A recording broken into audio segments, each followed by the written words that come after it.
हिताकारणे संगती साधूची भावे भक्ती हरीची भेटी तेने हरी तेथे संत संत तेथे हरी ऐसे वेदचारी बोलिते ती ब्रह्मा डोळसाते वेदार्थ ना कळे तेथे हे आंधळे व्यर्थ होती हरिमुखी गाता हरपली चिंता तया नाही मागुता जन्म घेणे वेदार्थाचा गोवा कन्या अभिलाष वेदे नाही ऐसे सांगितले हरिमुखी गाता हरपली चिंता तया नाही मागुता जन्म घेणे वेदाचे हे बीज हरि अक्षरे दोन्ही एका जनार्दनी हरि बोला हरिमुखी गाता हरपली चिंता तया नाही मागुता जन्म घेणे विठोबा रखुमाई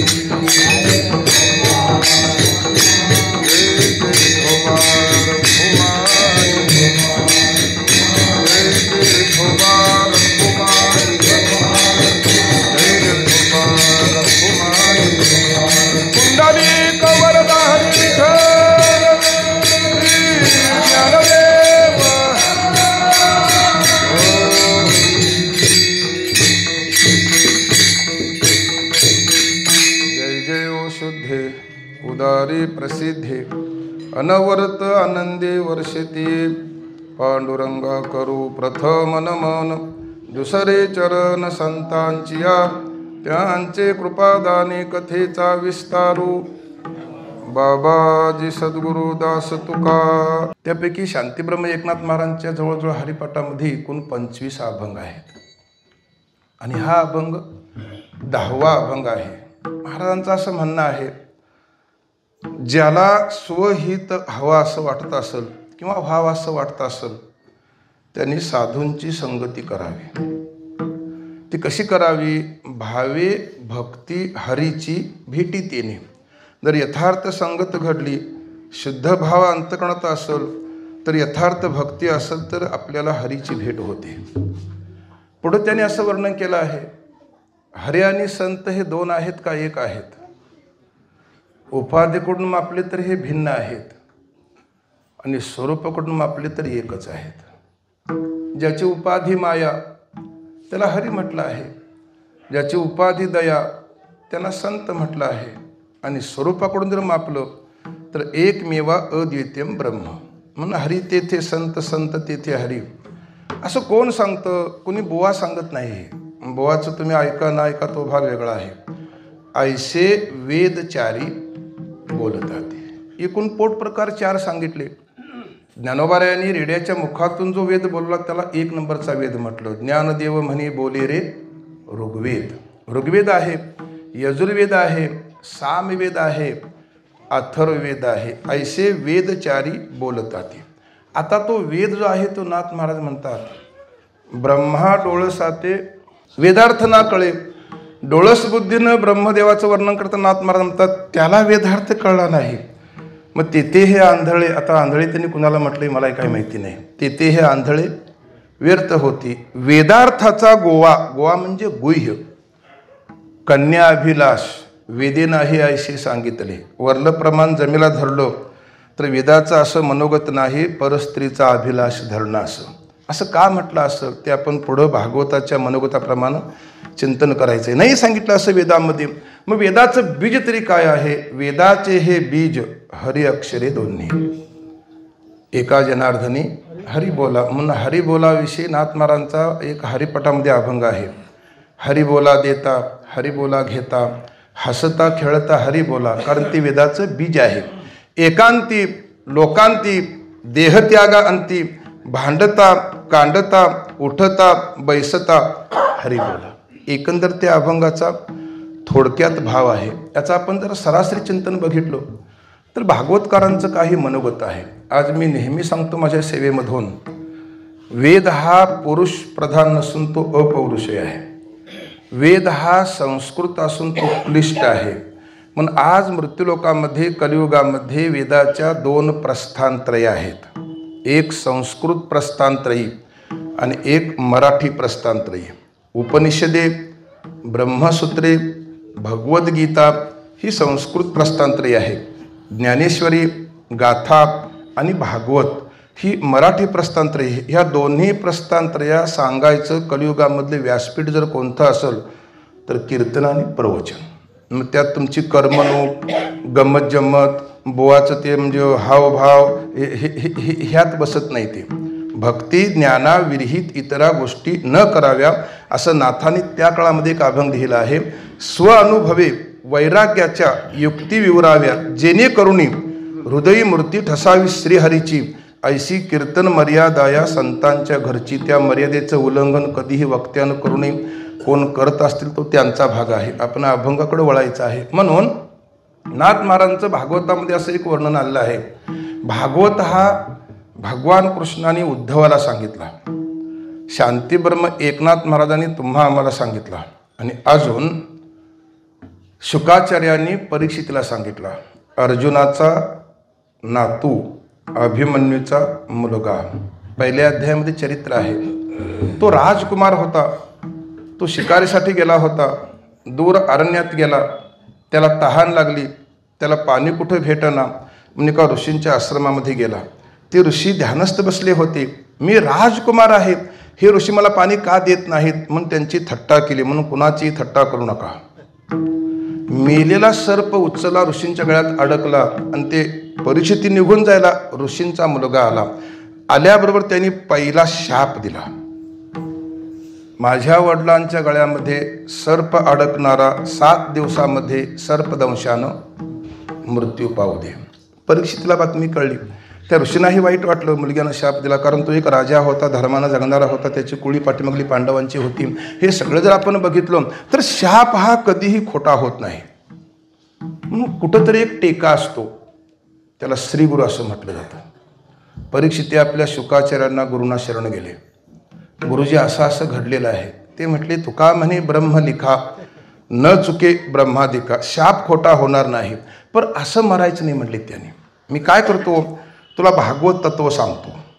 राजकुमार असल्यामुळं एक तलाव निर्माण केलं, आणि त्या तलावामध्ये एक खांबी मंदिर निर्माण केलं. त्या मंदिराच्या सभोवती पहारा होता. राजकुमार होता, कुठून तरी म्हणजे सर्प येतील म्हणून, आणि आत दोघे होते. 7 दिवस या कानानं परीक्षिती राजानं भागवत ऐकला. 7वे दिवशी सर्पांचा राजा तक्षक एका फळामधून आळी होऊन आला. त्याचा घाटा फोडला, पण त्याच्या अगोदर या कानानं भागवत ऐकल्यामुळं त्याला परत पुनरावृत्ती प्राप्त झाली नाही. हे भागवताचं एक महत्त्व आहे. म्हणून ज्ञानोबाराय 4थ्या अध्यायात शेवटी वर्णन करतात बघा. मंत्रीची वैरी मरे, तरी वाया का बांधावी कटारे, रोग जाई दूध साखरे, तरी निंब का पियावा, तैसा मनाचा मारू न करिता, इंद्रियाशी दुःख न देता, मोक्षाशी आयता श्रवणाची माझी. 1 नंबरची भक्ती श्रवण भक्ती 9व्या भक्तीमध्ये मांडलेली आहे. म्हणून ती परीक्षितीने केली. असा असणारा भागवत नाथांचं एक वाङ्मय आहे, आणि जवळजवळ हरिपाठाचे 25 अभंग आहेत. त्या 25वा अभंग फार कठीण आहे. मुद्रा ती 5वी. ते परवा आजऱ्याला आले होते, त्यांचे जे वंशज होते ते म्हणजे 5वा अभंग त्यांना तो 25वा अभंग दिला होता. पण मुद्रा फार कठीण आहे महाराज. एकूण मुद्रा आहेत तरी किती, कोणी 5 म्हणतो, कोणी 10 म्हणतो. एक अभंग आहे बघा. पहिलं मेरूच्या शिखरी एक योगी निराकारी, मुद्रा लावणी ती खेचरी मुद्रा एक आहे. अशा किती मुद्रा आहेत काय कळत नाही. साखरे महाराजांनी लिहिलं आहे पुस्तक, त्यात त्यांनी एकूण जवळजवळ 10 मुद्रा सांगितली. त्यांची नावंसुद्धा आहेत त्यामध्ये. त्यातली पहिली मुद्रा जर कोणती असेल तर खेचरी मुद्रा. खेचरी मुद्रेमध्ये सुद्धा 2 भाग अजून आहेत. ही जीभ जी आहे, ही जीभ कुठं घालायची, पड जिभेच्या खाली मुरगळून घालायची, आणि त्या जिभेच्या खाली असं केसासारखं असं कापायचं, आणि त्याला 6 महिने असं घासायचं. 6 महिन्यानंतर त्यातून अमृत स्त्रवतं. जे योगी आहेत ना, ती योगी अमृत पिऊन म्हणजे असं निवांत 6 महिने अन्न पाणी त्यागून आनंदात राहतात. हे सगळा कुंडलिनी योगातला भाग आहे, योग मार्गातला. हे सगळे खेचरे आहेत. नाथाने सांगितलं आहे, मुद्रा ती 5वी लावून या लक्षत्व आत्मा प्रत्यक्ष दिशेहारी, ते तिथलं चिंतन आहे. हे सरासरी आपण जर बघितलं तर इथं महाराजांना असं म्हणायचं आहे की स्वहिताकारणे संगती साधूची. मृत्यूलोकामध्ये हे मृत्यूलोक निर्माण करताना नाथांचं एक म्हणजे भागवतामध्ये चरित्र असं आहे. कारण देवाची मुख्य 2 रूपं आहेत. एक सगुण भक्तियोगुण अध्याय आपल्या 12व्या अध्यायामध्ये आहे बघा ज्ञानेश्वरीमध्ये. त्यात भगवंताची मुख्य 2 रूपं सांगितली आहेत. एक सगुण आहे, एक निर्गुण आहे, एक व्यक्त आहे, एक अव्यक्त आहे, एक तटस्थ आहे, एक स्वरूप आहे. अर्जुनाची पहिली शंका आहे, एवम सतत युक्ताये भक्ती स्वापरी उपासते ये चाप्यक्षर अव्यक्तम तेशा के योग वित्तमा तरी सकळ विराधिराजू जो सोमवंशी विजय ध्वजू तो बोलता झाला आत्मजू पंडो नृपाचा कृष्णा ते म्हणे अवधारिले आपण विश्वरूपमज दाविले ते नवल म्हणून बिहाले चित्त माझे. पुढे वर्णन केलं त्यांनी का व्यक्त आणि अव्यक्त हे तुझी एक निभ्रांत भक्ती पाविजे व्यक्त अव्यक्त योगी या दोन्हीची वाटा.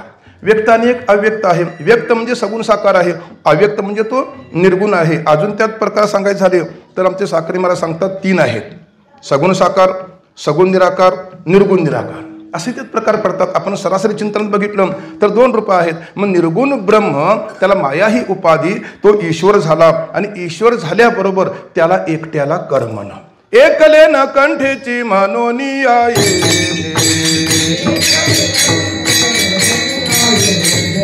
केली निर्माण 14 भुवन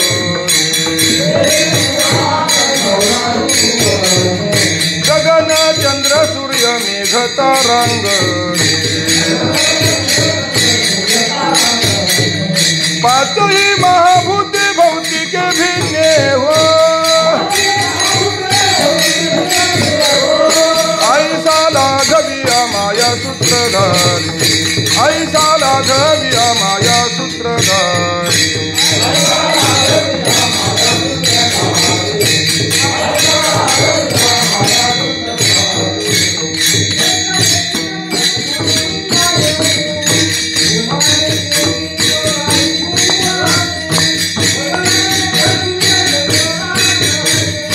पाचही महाभूते भक्तिके भिन्ने हो केली निर्माण 14 भुवने गगन चंद्र सूर्य मेघ तारांगणे पाचही महाभूते त्याला एकट्याला कर्मना. भजण्याला भजनाशिवाय कर्म नये, साधकाला ज्ञानाशिवाय कर्म नये, भक्ताला देवाशिवाय कर्म नये. कर्मच नाही त्या देवाला एकट्याला कर्म ना. त्यांना आमचे महाराज सांगायचे हा सगळा नाना तऱ्हेचा बाजार हा त्यानं मांडला आहे. एकलेन कंठेची म्हणून या येणे केली निर्माण किती 14 नावं पाठ आहेत काय बुवा लोकांना, ते काय पाठ करायचा विषय आहे म्हणता. महाराजांनी एक पुस्तक लिहिलं आहे, अशी ही भारतीय संस्कृती, अशी ही भारतीय परंपरा. तुमचं त्यात 4 वेद, 6 शास्त्र, 18 पुराण, 14 विद्या, 64 कला, 21 स्वर्ग, ती तुमची पुराण सगळी, सगळ्यांचं त्यात वर्णन केलं आहे. केली निर्माण 14 ही भुवने गगन चंद्र सूर्य मेघ तारांगणे पाचही महाभूते भौतिके भिन्ने भिन्ने हो ऐसा लाघविया माया सूत्रधारी. तो सूत्रधारी आहे. हे सगळं त्यानं निर्माण केलं. अजून 7 पाताळ आहेत, अतळ वितळ तळातळ त्यांची नावं आहेत. प्रत्येक पाताळामध्ये एकाचं राज्य आहे. कुठं तो बळीराजाचं एक राज्य आहे एका पाताळामध्ये वासुकीचं राज्य आहे. हे सगळं जरी असलं तरी भगवंतानं असा एक लोक निर्माण केला आहे. त्या ठिकाणी तुम्ही आम्ही जन्म घेतला. याला 2 नावं आहेत. एक त्याला इहलोक असं म्हणतात, दुसरं नाव काय आहे मृत्यूलोक. म्हणा की सरळ काय भीती वाटते काय म्हणायला. आमचे गुरुजी म्हणायचे 12 झाला आहे नव्हे हो, मग 12 हे होणारच. देहाच्या गावा अलिया जन्म मृत्यूच्या सोहळिया ना म्हणू नये धनंजया जिया परी. आता जन्माला आलास तर मृत्यू हा अनिवार्य आहे, मृत्यू हा येणारच आहे. म्हणून त्यांनी वर्णन करताना इहलोक निर्माण केला म्हणून सांगितलं. त्या इहलोकामध्ये भागवतकारांचं मनोगत आहे सरत्या शेवटी मनुष्यदेह निर्माण केला, बाकी सगळं अगोदर निर्माण केलं. मग तुमचं काय अंडज जारज स्वेदज उद्बीज ह्या खाणी सगळ्या सांगितल्या. परत नाथांचं असं भागवतामध्ये मनोगत आहे, उद्धवा मी सरते शेवटी मनुष्यदेह का निर्माण केला याचं कारण जर आपण बघितलं तर माझं कर्त्याची प्राप्ती. कोण करता आहे याचा? आम्हाला वाटतं आम्ही करता आहोत, संत सांगतात देव करता आहे. फरक एवढाच आहे महाराज. म्हणून भागवतामध्ये पहिल्या 4-5 अध्यायामध्ये कर्तृत्व भ्रम मनुष्याचा गेला पाहिजे म्हणून सांगितलं आहे. त्याला नैष्कर्मी स्थिती असं म्हटलेलं आहे. तर बरंच पुढं चिंतन अजून 5व्या अध्यायामध्ये आहे. तुम्ही भागवत वाचत चला, ज्ञानेश्वरी तुम्ही वाचत नाही असं मला नाही म्हणायचं. पण त्यामध्ये त्यांनी वर्णन करताना असं वर्णन केलं आहे की मी एक कर्ता आहे, मग कर्त्याची प्राप्ती व्हायला लागे निश्चिती स्वांशी प्रकाशोनी ज्ञान शक्ती पुरुष प्रकृती मी निर्माण केली. मी या जगाचा कर्ता आहे. मी कर्ता असल्यामुळं माझी प्राप्ती होण्यासाठी माझी बुद्धी खर्च करून मी असा एक प्राण निर्माण केला. त्याचं नाव मनुष्य आहे. 4 गोष्टी सगळ्यांना समान दिल्या. का याच्यावरती आता अलीकडे लोक शंका घेतात ना, मग ते आहार निद्रा भय मैथून, मग मासा झोपत होता कसा, शंका आहे. ते जाऊन पैठणला विचारा म्हटलं एकनाथ महाराजांना. आम्ही काय आमच्या पद्धत सांगत नाही, कारण त्यांनी सांगितलं आहे आहार निद्रा भय मैथून सर्व योनिशी समान परी मनुष्य देहीचे ज्ञान अधिक जाण सर्वता उद्धवा. या 4 गोष्टी मृत्यूलोकामध्ये सगळ्यांना समान आहेत. मनुष्य देहातलं अधिक ज्ञान कोणतं असेल फक्त त्यालाच कळतं आहे हित कोणतं आणि हित कोणतं, सत्य काय असत्य काय, धर्म कोणता अधर्म कोणता, ग्राह्य काय त्याज्य काय, विहित काय निषिद्ध काय, कळण्याची कला भगवंतानं मृत्यूलोकामध्ये फक्त एका मनुष्याला दिली आहे. अजून एक प्रमाण पुढे त्यांनी सांगितलं आहे पाहुनी मनुष्य देहासी सुख झाले भगवंतासी अधिकार ब्रह्मज्ञानासी येण्याची देह मज प्राप्ती उद्धवा. मनुष्य देहाला बघून मला एवढा आनंद होतो आहे, कारण 84 लाख जीवापैकी मृत्यूलोकामध्ये जर मला कुणी ओळखला, मनुष्य ओळखतो, ते काय पशुवाधिक ओळखतील. पशु काय पाप पुण्य जाणती, उत्तम मध्यम भोग भोगती, कळणार आहे म्हणून त्याला त्याने एक नाव दिलं आहे नरदेह निधान लागले हा.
कधीतरी ध्रुपद चुकते नाही. एकदा बापू महाराज आमच्या पाठामध्ये विषय आला होता की हे सगळं पाठ होत नाही ना. पहिल्या अध्यायामध्ये एक प्रमाण आहे, जरी झाले असे महितळ तरी आपण घे पे केवळ आरतीची जोगी. समुद्र भरून आहे, आपल्याला लागते तेवढं आपण घ्यायचं. पाठ नाही म्हणून सांगाल तुम्हाला, पाणी समुद्र भरून आहे. तसं संत वाङ्मय म्हणजे हे समुद्र आहे, सगळं म्हणजे होणं शक्य नाही. तरी सुद्धा पाठ पाठांतर पाहिजे. आपल्या संप्रदायामध्ये काही बघितली तर अशिक्षित मंडळींना नाट प्रकरण पूर्ण पाठ आहे. लिहिता वाचता येत नाही, लिहिता वाचणाऱ्यांना थोडी माणसं ती मागं असतील, पण अखंड पाठ आहेत. म्हणजे पाठापाठांतर पाहिजे, अभ्यास पाहिजे, वाचन पाहिजे, आणि या सगळ्याच्या बरोबर आचरणसुद्धा पाहिजे. सगळं आहे आणि जर आचरण नसेल त्याला काय उपयोग नाही. वारकरी संप्रदायामध्ये चारित्र्याला फार मोठं एक महत्त्व आहे. आणि मी रोज सांगतो आहे, तुम्ही किती बडबडला याला महत्त्व नाही, तुमचं आचरण किती याला महत्त्व आहे. तर काल परवा आपल्याकडे एक उत्सव झाला 22 तारखेला. घराघरात ते रामप्रभूंच्या काय पोचल्या नाही. सगळ्यांनी गुड्या बांधल्या, सगळं बांधलं. मग वास्तविक बघितलं तर जर खरा राम कळला असेल तर भारत देशात एकही वृद्धाश्रम राहता कामा नये. त्याचं फल आहे. मग आपलं खांद्याला साला जायचं तर पालखी काढली, बरोबर आहे. आणि जर आई वडील जर वृद्धाश्रम असतील तर काही उपयोग नाही. रामप्रभूंनी आपल्या अवतार कार्यामध्ये पहिला जर कोणता कायदा केला असेल तर आई वडिलांची म्हणजे आज्ञा मोडली नाही. म्हणजे राम आदर्श पुत्र होता, राम आदर्श पती होता, राम आदर्श राजा होता, राम आदर्श बाप होता, असे साक्रे महाराजांनी रामप्रभूंचे 40 गुण सांगितले आहेत. असं जमलं तर आपल्याला त्याचा म्हणजे लाभ होतो. आणि म्हणून ते पितृआज्ञाधारक होते. ते तात्पर्यातलं असं आहे. म्हणून आपल्याकडं आचरणाला फार महत्त्व आहे. बोलण्यात चालण्यात अंतर असता कामा नये. दुसरी गोष्ट अशी आहे की तुका म्हणे करुणी द्यावी त्याचे पाय माझी जीवी, बोली तैसा चाली त्याची वंदावी पावले. हा एक अलग विषय आहे. म्हणून त्यांनी वर्णन करताना असं वर्णन केलं आहे की हे सगळं जर कळलं तर मनुष्याला कळतं आहे आणि कळण्याचा व्यवहार भगवंताने तुम्हाला दिलेला आहे. आता मनुष्यदेह हा विषय अनेक प्रमाण संप्रदायामध्ये आहेत. 1, 2, 4 जर आपण उदाहरणं बघितली कसा मिळतो आहे. का ग टाळी न्याय पावला हा देह, न घडे ते उपाय घडो आले, एक प्रमाण आहे. अजून जन्म घेणे लागे वासनेच्या संगे, तिचे अंगी झाले हरे रूप. अजून अगा कर्मी जे उरावे, ते सुखदुःखे फळावे, ते भोगावे यावे देहा एका. आणि अजून देह दिला देवे, हे सगळी प्रमाण जम्यात धरले आपण तर मनुष्य देह हा विषय संपादन करण्यासाठी मुळीच नाही. भागवताच्या 5व्या अध्यायामधील 11व्या श्लोकावरचं चिंतन आहे बघा. थोडक्यात तुम्हाला सांगतो मी.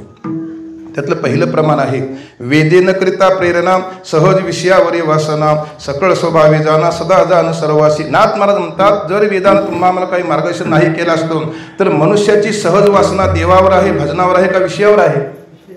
हो, भजनासाठी वेळ काढावा लागतो. म्हणून त्यांनी 12व्यात सांगितलं आहे वेळ काढा केवढा काढा, नाही तरी गा ऐशे करी, या आटा पहारा माझारी, मोठके निमिषभरी दे तू जाय. मोठकं म्हटलं प्रहर किती आहेत? तास एकूण 24 सांगितले. 3 तासाचा 1 प्रहर, मग 8 प्रहर आहेत. 8 प्रहरातलं मनुष्याला एवढं जर देता येत नसेल तर फट्ट गाढवाच्या तुकोबाऱ्या म्हणतात.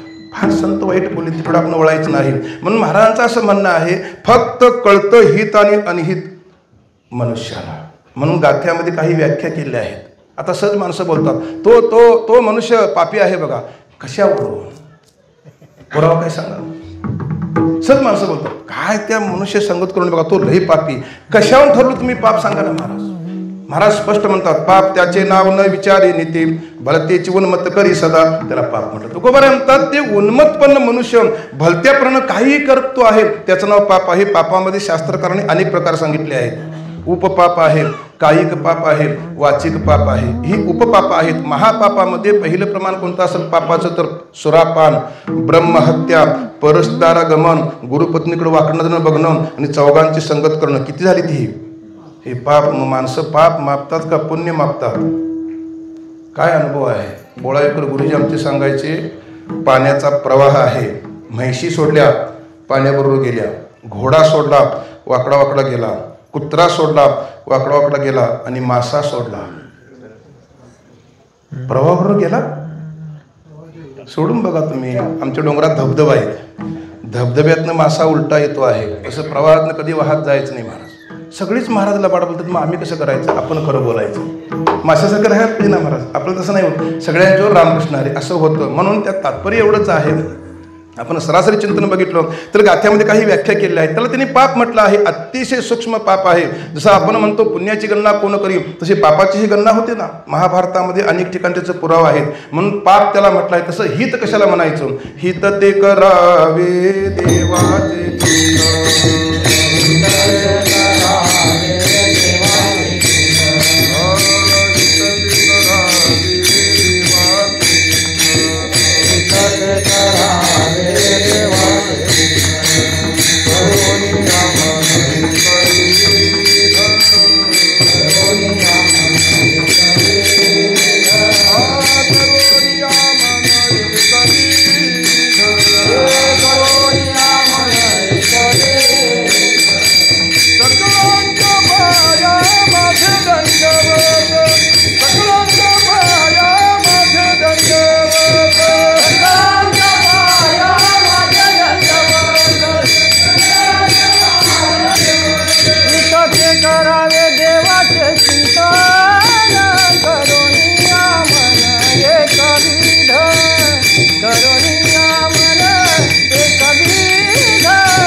कसा लिहिला आहे बघा. आता तरी पुढे हाचे उपदेश नका करू नाश आयुष्याचा, सकळांच्या पाया माझे दंडवत, आपुलाले चित्त शुद्ध करा, हित ते करावे.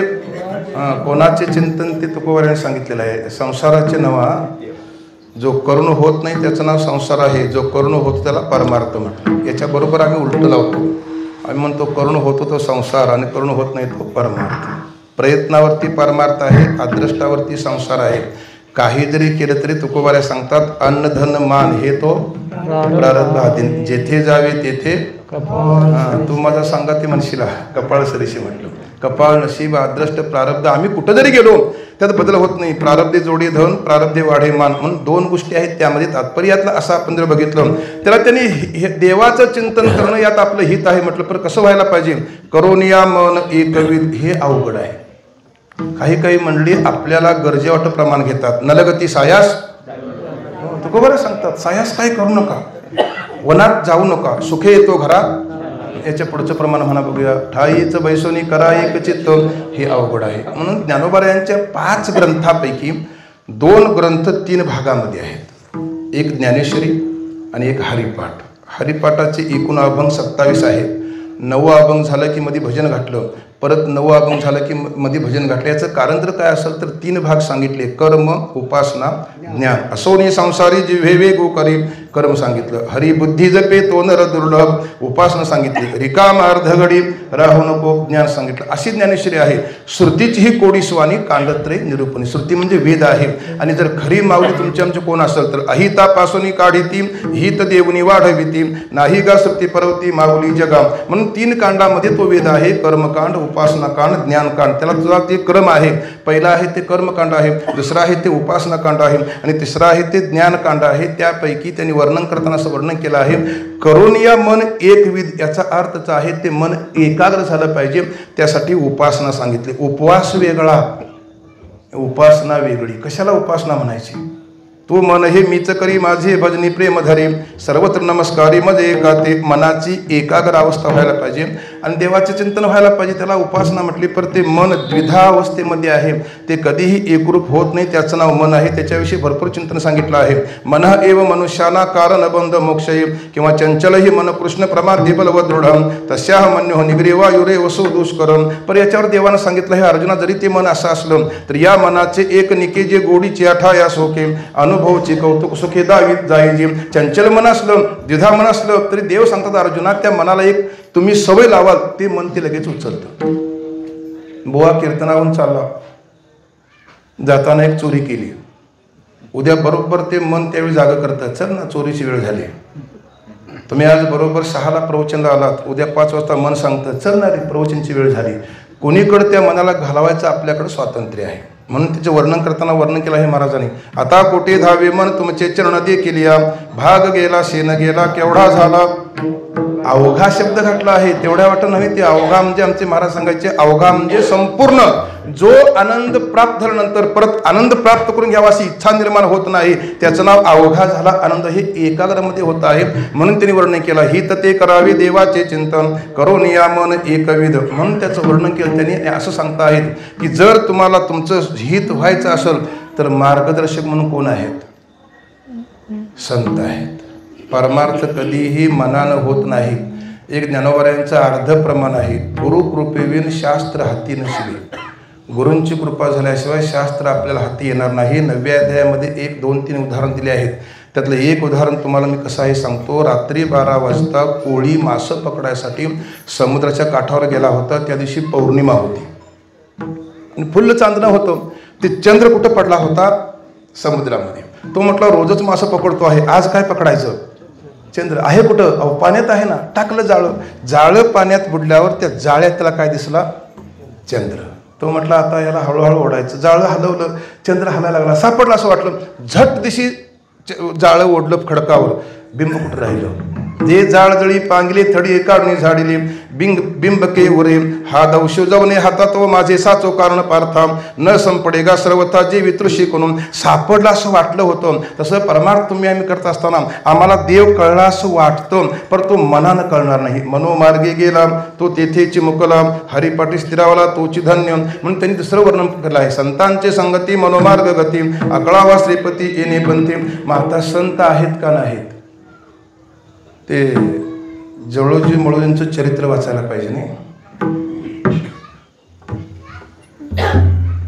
ऐहिक जीवनामध्ये देवाची भक्ती करत असताना त्यांनी कधीही कुणाची भीडभाड ठेवली नाही आणि निष्काम कर्म असल्यामुळं देव त्यांना सहाय्य होता. मी तुम्हाला थोडक्यात सांगतो चरित्र. महाराज ग्रंथ वाचता आहेत त्यांच्या वर्षाला आणि सगळ्या सुतार समाजाने सुद्धा ते वाचावं, कारण आपल्या समाजामध्ये एक थोर सखे भाऊ होऊन गेले आहेत. त्यांचं एक चरित्र मी थोडं वाचलं होतं, मला किरण दिलं होतं पुस्तक, ते वाचून ते बघितलं तर फार ते निष्ठावान वारकरी होते. त्यातला एकच दृष्टांत तुम्हाला सांगतो मी. त्यांनी कुणाच तरी घर ते लाखायसाठी घेतलं होतं. आता घर लाखाचे दिवस गेलं. लाखायचं म्हणजे कळतं नव्हे, ते वर बसून तुमचं ते 1 फुटाची पट्टी मारून ते बॅटन मारून ते पाठपाठ खापरे. आता खापरीचे दिवस निघून गेलं. पूर्वीचा एक अभंग आठवतो तुकडोजी महाराजांचा, भूमीवरी पडावे ताऱ्याकडे पहावे प्रभू नाम नित्य गावे या झोपडीत माझ्या. जमिनीवर पडलं तर वर केंबळा असल्यामुळे त्या केंबळ्यातनं काय दिसत आहात, तारा. म्हणजे मी निवांत झोपलो आहे, झोपडीत माझ्या या म्हटलं. पण आता असं बघत नाही. परवा एका घरामध्ये कीर्तन सेवा होती आणि जेवायला गेल्यानंतर ते एक मनुष्य त्या कॉटवर झोपला होता आणि त्याचं बरोबर पाय कशाला होतं, तिजोरीला. मी म्हटलं त्यांना उठवा ना जेव्हा. नाही ते उठत आहेत म्हटले. ते रात्रंदिवस असं पाय लावून बसतात. कशासाठी, अहो ती पैशानं भरलेली तिजोरी आहे, त्यांना वाटतं चोर आला तर, म्हणून ते रात्रंदिवस ते पाय लावूनच बसले या झोपडीत माझ्या. सोडून त्या, हा गमतीचा विषय आहे. पण गंमत अशी त्यामध्ये आहे, यांनी ते घर लाखा घेतल्यानंतर वारी आली. वारीला कधीही मनुष्यानं तडजोड करू नये महाराज, त्याचं नाव वारकरी आहे. महाराजांचं वाक्य आहे ना, होईन भिकारी पंढरीचा. भिकारी व्हायला लागत नाही, खरं सोडून द्या. चला रामकृष्ण हरी. दिंडी आता माझ्या आजोबा दिंडीतून जायचे त्यावेळी 22 मुक्काम ते शेरभर तांदळावर करायचे. किती कसे करते कोणास ठाऊक. आणि 2 आण्यावरती वारी करून आले. आताच्या मुलांना 2 आणे म्हणजे हे काही कळणार बी नाही. 6 पैशाचा 1 आणा म्हणजे 12 पैशावरती 22 मुक्काम करून येत होते वारी. असबी ही 12 बंदी त्यावेळी घालायची. आता भगवंताच्या ते कालावघामध्ये सगळे मिळतं आहे, फक्त भजन कमी होत चाललेलं आहे. अखंड भजन चाललं पाहिजे. जरी हे आकाश वर पडू पाहे, ब्रह्मगोळ भंगा जाय, वडवानळ त्रिभुवन खाय, पर तुझीच आस मी पाहे गा विठोबा माझ्या वडिलांची. मिराशी म्हणजे ही ऐहिक जीवनातली मिराशी नव्हं, ते मिराशी याचा अर्थ तुझी चरण सेवा पांडुरंगा. असे जळूमळू जे होते आणि त्यांची वारी आल्यामुळे ते मालकाला सांगून चालले, पण मालक त्यांना सोडायला तयार नाही. ते रात्रीचे गेले आणि मग ते घर पूर्ण सगळं भगवंताने काय केलं, त्यांचं जे काम काय होतं सगळं ते पूर्ण केलं. आणि नंतर आल्यानंतर ते मालक त्यांचा पगार भागवायसाठी आले. अहो तुम्ही तुमचं आम्ही कामच केलं नाही. हो म्हटले, ते काम बघा म्हटले. इथे जळोजी मळोजी. आणि त्यांचं राहणं होतं पंढरपुरामध्ये. आता जळोमळींचा मठ पंढरपुरामध्ये तुम्हाला सगळ्यांना माहिती आहे. पंढरपुरामध्ये त्यांचं एक साधी झोपडी होती आणि त्या काळामध्ये राजेशाही होती. राजानं प्रधानांना आदेश दिला होता, सगळ्यांनी दरबारामध्ये उद्या सकाळी आलं पाहिजे. प्रधान म्हटला, राजेसाहेब सगळे आले पण 2 भाऊ आलेले नाहीत. कोण आहेत ते, जळोजी मळोजी. का आले नाहीत ते, त्यांची चौकशी लागली. स्वतः राजा गेले तर हे 2 जण चंद्रभागेला आंघोळला गेले होते. म्हणून पंढरपुरात जाऊन कोणी खोलीवर आंघोळ करू नका, चंद्रभागेची आंघोळ करा. चंद्रभागेकरिता एक स्नान. काही काही लोक म्हणतात ते मंदासारखे, महाराज मग 500 माणसाचं जेवण करायचं, मग जायचं, उपाशी राहू द्या, तुझा आंघोळला खात्री करून काय त्यांच्यापैकी आपण आंघोळ पिडवायची महाराज.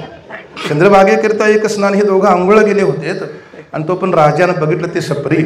राजानं काय केलं, सुवर्ण मुद्रा ते एका पात्रामध्ये त्यांच्या घराच्या उंबऱ्याच्या आत लंगात ठेवल्या आणि आपण आत लपून बसले.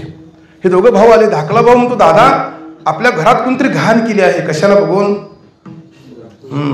सुवर्णाला बघून. अरे त्याला स्पर्श करशील बघ. ते बाजूला नेऊन टाक. ते खापरात भरलं आणि बाजूला नेऊन टाकलं. त्यांचं नाव जळोजी मळोजी आणि त्यांचा हा उत्सव चाललेला आहे. कुठल्याही समाजाचं बंधन आपल्यावर येत नाही. तुम्ही ते उच्च नीच काही नेणे भगवंत. माणसं काय म्हणतात, महाराज फार मोठी जबाबदारी आहे, त्यामुळे देवाकडे बघायला वेळ नाही. नरकाला जाशील, परत तुला हा जन्म मिळणार नाही. मागुताहाची जन्म पावशी, भोगिले सुख दुःख जानसी, हे तो न घडे रे सायाशी, कार्य अंधवशी जाणून या. लक्ष 84 न चुके फेरा, किती जन्म झाला फेरा गणित नाही दातारा. पडलो आवर्ती भोवरा, एक एक जन्म कोटी कोटी फेरा, मग लागे वारा मनुष्य देहीचा. यह लोकीचा हा देह, देव इच्छिता ती पाहे. धन्य आम्ही जन्मा आलो, दास विठोबाचे झालो. आयुष्याच्या साधने सच्चिदानंद पदवी घेणे, एवढा अधिकार नारायणे कृपा अवलोकन दिला. त्या भगवंतानं कृपा केली आणि तुम्हा आम्हाला अधिकार दिला आहे. तो अधिकार कधीही आपण दवडायचा नाही. म्हणून आपलं हित व्हायचं आहे ना, तर संगती कुणाची साधूची. आता अनहित कुणा झालं का नाही असं जर आपण उलट चिंतन बघितलं तर आपल्याकडे एकूण 4 युग आहेत. आता कोणतं युग आहे, कलियुग, याच्या पाठीमागलं द्वापार, त्याच्या मागं त्रेता आणि त्याच्या पाठीमागं कृता. कृत, त्रेता, द्वापार, कली भागवताच्या 5व्या अध्यायामध्ये 4 युगांचं वर्णन केलं आहे. आणि 4थ्या अध्यायामध्ये भागवताच्या सगळ्या देवांचं म्हणजे अवतार चरित्र सांगितलं आहे. मच्छ्यापासून ते तुळशीहार गळापर्यंत सांगितलं आहे. हे 10 होत नाहीत, 9 होतात. आणि पुढं होणारा जर अवतार कोणता असेल त्याला कल्की असं नाथ महाराजांचं एक मनोगत आहे. तात्पर्य आपण जर सरासरी बघितलं तर कृत, त्रेता, द्वापार या 3 युगात जर आपण बघितलं तर कृतयुगामध्ये एकानं आपलं हित करून घेतलं. हाके सरशी उडी घालून या स्तंभ फोडी, ऐशी कृपावंत कोण माझ्या विठाई वाचून चरित्र प्रल्हादाचं आहे. त्यानं आपलं हित करून घेतलं. पुढं त्रेतायुगामध्ये असा राजा होणं शक्य नाही. लंके माझी घरे किती ती ऐका सांगत असे संख्या जैशी तैशी, 7 कोटी घरे शुद्ध कांचनाची. किती होती? सगळ्या जगातलं सोनं घेतलं तेवढं होईल काय? 7 कोटी घरं सोन्याची. पण महाराजांनी शेरा मारला, तुका म्हणे संपदा जयाची एवढी, सांगा ते कवडी गेली नाही. धन मिळवणी कोटी सवे नाही रे लंगोटी, द्रव्याचे मागे कळी काळाचा लाग, तुका म्हणे संग खोटा त्याचा. भागवतामध्ये धनाविषयी 15 अनर्थ सांगितले. हे कोणीही बुवा सांगत नाही. सांगायला पाहिजे ना महाराज. स्थेयम हिंसा म्हणजे स्थेयम हिंसा, स्थेयम हिंसा, दंभ, काम, क्रोध, स्मयो, मदा, भेदो, वैर, अविश्वास, संस्पर्धा, व्यवनानीच, एवढे अनर्थ आहेत. आणि 2 ओव्या उलट्या सुलट्या आहेत बघा. धन मिळवणी कोटी सवे नैरे लंगोटी, आणि धनहीन पुरुषाचे घरी कलह स्त्री पुरुषा माझारी. असून भांडण आहे, नसून भांडण आहे. असं असणार काय असेल तर ते धन आहे. असा तो राजा होता. सगळं नाश पावलं एका गोष्टीमध्ये. किती स्त्रिया होत्या? 80,000. नातू किती होते? 1,00,000. आणि पंतू किती होते? कोण कोण राहिलं सांगा. याला कारण काय असेल तर परस्त्रीचा अभिलाष.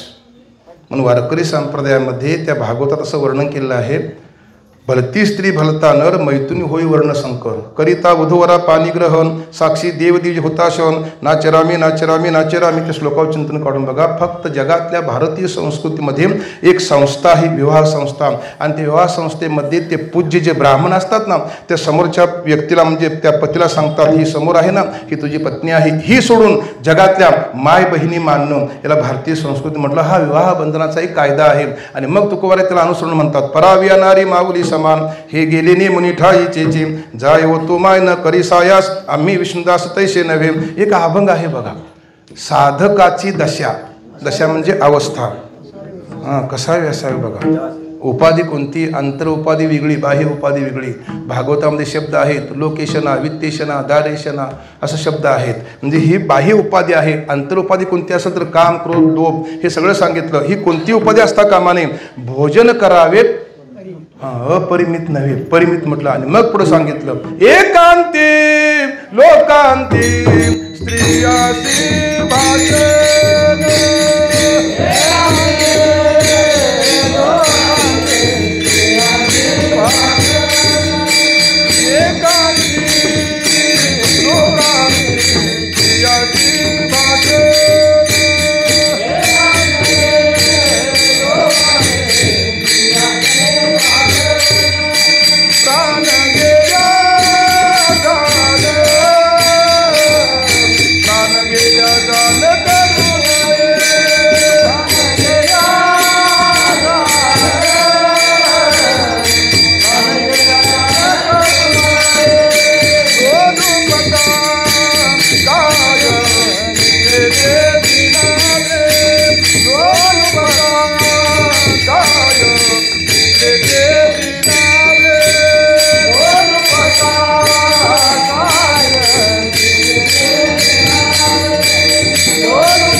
त्या अभंगातलं शेवटचं प्रमाण उपसंहारामध्ये काय सांगितलं बघा. तुका म्हणे आयशा साधनी जोर आहे, त्याला ज्ञान आणि गुरुकृपा होईल म्हटलं. आम्हाला का होत नाही याची कारणं 3 प्रमाणात सांगितलेली आहेत. असा असणारा संप्रदाय आपल्याला शिकवतो आहे. म्हणून त्या अवतार कार्यामध्ये काही मंडळींनी आपलं हित करून घेतलं, रावणानं आपलं अनहित करून घेतलं. ज्याला अनहित व्हायचं असं वाटतं त्यानं परस्त्रीचा अभिलाष करावा, आणि ज्याला चारित्र्यवान व्हावं असं वाटतं असेल, आपलं हित व्हावं असं वाटतं असेल, त्यांना आपल्या भारतीय संस्कृतीप्रमाणे तसं जीवन जगायला शिकलं पाहिजे. हे त्रेतायुगाचं चिंतन आहे. द्वापारयुग हे सगळ्यांना माहिती आहे, कारण पूर्ण अंशानं 2च म्हणजे अवतार आहेत, एक राम आणि कृष्ण. दोघांचे चरित्र भिन्न आहेत. एक वचने होता, आता तो कसा आहे, तो भोगभोगुनी ब्रह्मचारी. हा एक पत्नीव्रती होता, त्याच्या बाईला 16,000. हे सगळं वर्णन जर आपण बघितलं तर त्या अवतारामध्ये आजही लिहिलं आहे, द्वारकेचा राणा पांडवा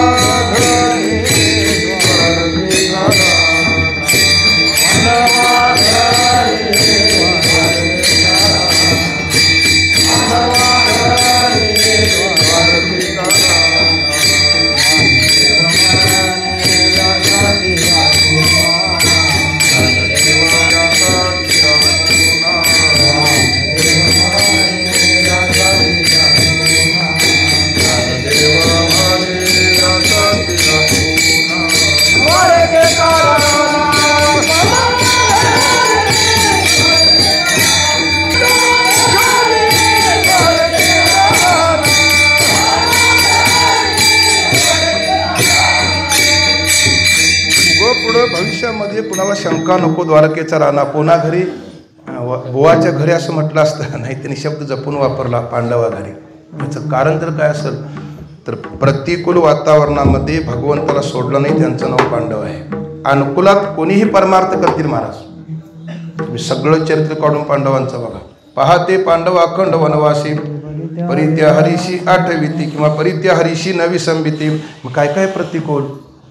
अधर्मानं राज्य काढून घेतलं, अधर्मानं 14 वर्षे वनवास, अधर्मानं त्यांची वस्त्र काढून घेतली त्यांच्या स्त्रीची.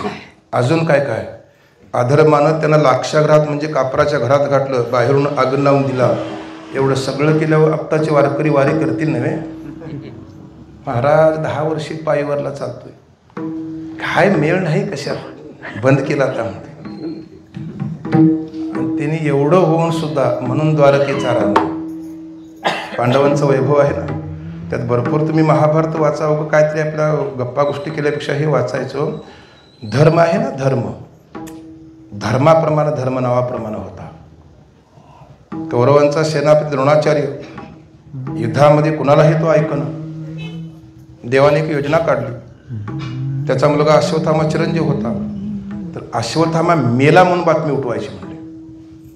पर धर्म खोटं बोलायला तयार नाही ना. धर्मात एक करायचं भगवान कृष्ण म्हटले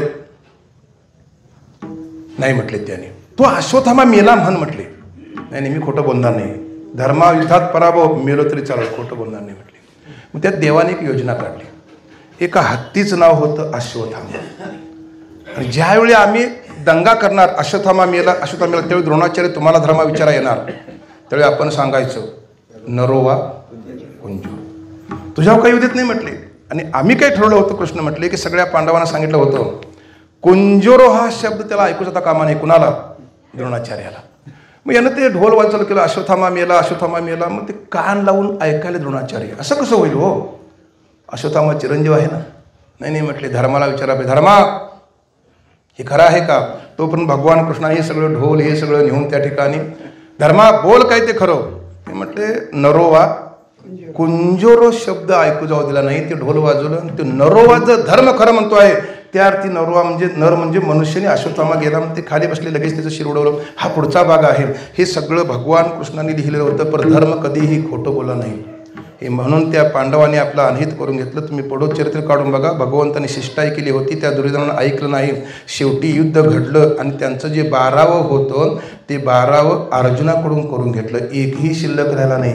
अधर्माचं फळ आहे. माझं तेही माझं, दुसऱ्या तेही माझं नाही कधी म्हटले पांडव. म्हणून त्या पांडवाने आपलं हित करून घेतलं. कलियुगामध्ये जर कुणाला आपल्याला आपलं हित व्हावं असं वाटत असेल तर त्यांनी सांगितलं आहे स्वहिताकारणे कुणाची? संगती साधूची. मग आता साधू आहेत का नाही यासाठी हे 3 ग्रंथ वाचायचे.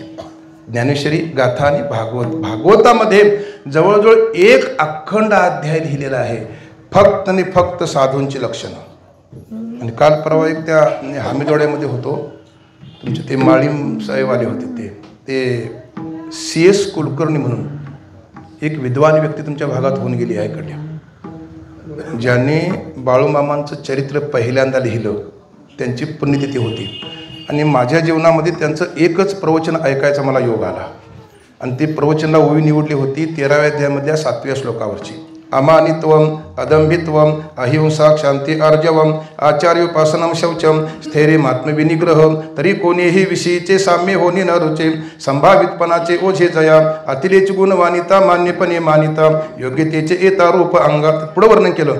चातुर्य लपवी महत्व हरवी पिशेपणे मिरवी आवडवणे. चातुर्य आहे पर लपवतो आहे, महत्व आहे पर हरवतो आहे, आणि जगात कसा वागतो आहे, पिशाचोत वागतो आहे. ही ब्रह्मज्ञानी पुरुषाची लक्षण आहे, त्याला संत म्हटलेलं आहे. असं जागोजाग लिहिलं आहे. एक 7वा श्लोक आहे बघा 12व्या अध्यायामध्ये. तेशाम्यहम समुद्धरता मृत्यू संसार सागरात भवान मीन चिरात पार्थमय्यावेशी चेतसा किंबहुना धनुर्धरा जो मातेची आई उदरा तो मातेचा सोयरा के तुला पा इरवे तरी कोणाच्या भक्ता माझ्या भक्ता म्हटलं. देव म्हणता आहेत माझ्या भक्तासाठी मी त्याला समर्थ आहे, पण त्याचा भक्त कोण हे 4 श्लोकावर पुढे सांगितलेलं आहे. अनपेक्ष सुचिर दक्ष उदासीन नोगत व्यथा सर्वारंभ परित्यागी यो मदभक्त समे प्रिया अद्वेष्टा सर्वभूताना मैत्र करुणा एवच निर्ममो निरहंकार सुख दुःख सुख क्षमी. अजून अनपेक्ष पुढे वर्णन केलं. समशत्रोच मित्रोच तथा मानापमानयो. अजून एक श्लोक आहे. संतुष्टम सततम योगी यथात्मदृढ निश्चया मयर्पितु मन बुद्धिर्यो मदभक्त समे प्रिया. त्याला भक्त म्हटलं आहे. आणि अजून एक तुल्य निंदा स्तुतिर मौनी संतुष्टम येन केनचित. ही सगळी लक्षणं आहेत ना, ती साधूची लक्षणं आहेत. जे पुरुषार्थ सिद्धी 4थी घेऊन आपुले हाती रिगाला भक्तिपंथी जगादी तो. एकूण 4 पुरुषार्थ आहेत. धर्म, पुढं अर्थ, काम आणि 4था मोक्ष. हे 3 पुरुषार्थ त्याची साधना आहेत. आणि परमपुरुषार्थ कोणता असेल तर मोक्ष आहे. म्हणून कधीही मनुष्यानं अधर्म करू नये, धर्मानं राहावं. पुढं अर्थ आहे ना, अर्थ म्हणजे तो तरी कसा असावा, हे कसं जोडले बघा अण्णा, हे चिंतन आहे त्यामध्ये. अर्थ सुद्धा धर्मानं असावा आणि काम तरी कसा असावा, ते आता आमचं चिंतन चाललंय 5व्या अध्यायामध्ये. तुम्ही आला होता ना परवा, ती 5वा अध्याय चालू आहे. त्यात त्यांनी वर्णन केलं आहे ब्रह्मचारी म्हणजे गृहस्थ असं पुरुष सुद्धा ब्रह्मचारी आहे. मग ते कसं त्यात त्यांनी अटी घातल्यात. कुठल्या दिवशी तुम्हाला वर जे आहे, कुठली तुम्हाला टायमिंग दिली आहे, सगळा तुम्ही भागवतातल्या 5वा अध्याय वाचून बघा. असा जर त्या पुरुषाकडून जर त्या गृहस्थ पुरुषाचा जर व्यवहार घडला, ब्रह्मचर्य आहे ना. त्याला काम म्हटलं धर्माप्रमाणे असावा, अर्थ धर्माप्रमाणे असावा. हे जर तिन्ही यथार्थ घडले तर 4था पुरुषार्थ मोक्ष प्राप्त होतो आपल्याला. म्हणून तो 4था मोक्ष जगाला वाटत चालले आहेत, त्यांनी साधू असं म्हटलं आहे. त्यांची संगत घडायला पाहिजे. आणि त्या संगतीचं फल जर काय असेल तर बैसता संतांचे संगती कळवाले कमलापती आपुले कोणीच नव्हती निश्चय चित्ती दृढ झाला सुखया संत समागमी नित्य दुनावी तुझी या नामे दहन होती सकळ ही कर्मे सर्व काळ प्रेम डुलत असेल. हे सगळं साधूंचं वर्णन केलं आहे. म्हणून आपलं हित व्हायचं असेल तर स्वहिता कारणे संगती साधूची त्यांनी पुढे वर्णन केलं. भावे भक्ती हरीची भेटी तिने. आता त्यात भाव हे एक प्रमाण आहे. कसा असावा, एक मी नेहमी सांगतो, काही वारकरी प्राक्तन जर आदृष्ट प्रतिकूल असेल तर ते लोक भेटतात. महाराज हे काय म्हणजे कशी वारी करायची, जीवन कसं चालायचं. मी त्यांना सांगतो एक अभंग वाचा. आवडीने भावी हरिनाम घेशी तुझी चिंता त्याशी सर्व आहे नको खेद करू कोणत्या गोष्टीचा पती लक्ष्मीचा जाणत असे. महाराज आमचे त्याला शिकले मला सांगायचे सगळ्यांचा सांभाळ करतो. पाप्यांचा सांभाळ, पामरांचा, विषयींचा, जिज्ञासूंचा, सगळ्यांचा. मग सकळ जीवाचा करी तो सांभाळ तुझं मोकलील ऐसे नाही तुला मोकलं काय तो. असा ठाम निश्चय पाहिजे. निश्चयाचे बळ तुका म्हणे तिचे फळ. म्हणून शुद्ध भाव पाहिजे. 9व्यात एक प्रमाण आहे बघा. पत्रम पुष्पम फलम तोयम. तो सगळं जर आपण चिंतन बघितलं, अर्जुना तुम्हाला काही देऊ नको, फक्त एक पाण्यात थेंब दे वैकुंठीचं पुण्य लाभल. म्हणून भाव पाहिजे त्यामध्ये. भावे आणि भक्ती पाहिजे. आता भक्तीचे अनेक प्रकार आहेत. श्रवण भक्ती आहे, कीर्तन भक्ती आहे, सख्य भक्ती आहे, अजून तुमचं दास्य भक्ती आहे, अर्चना आहे, वंदन आहे. एक नारद भक्तिसूत्र म्हणून एक ग्रंथ आहे बघा. त्यात 9विधा भक्तींचं वर्णन केलं. पर तुकोबाराने एका शब्दात सांगितलं, हीच थोर भक्ती, हीच थोर भक्ती आवडती देवा, आवडती देवा,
थोर भक्ती म्हटलं आणि त्यात उत्तरार्धामध्ये वर्णन केलं आहे. हीच थोर भक्ती आवडती देवा कोणती संकल्पावी. माया शब्दाचा अर्थ प्रेम असा आहे.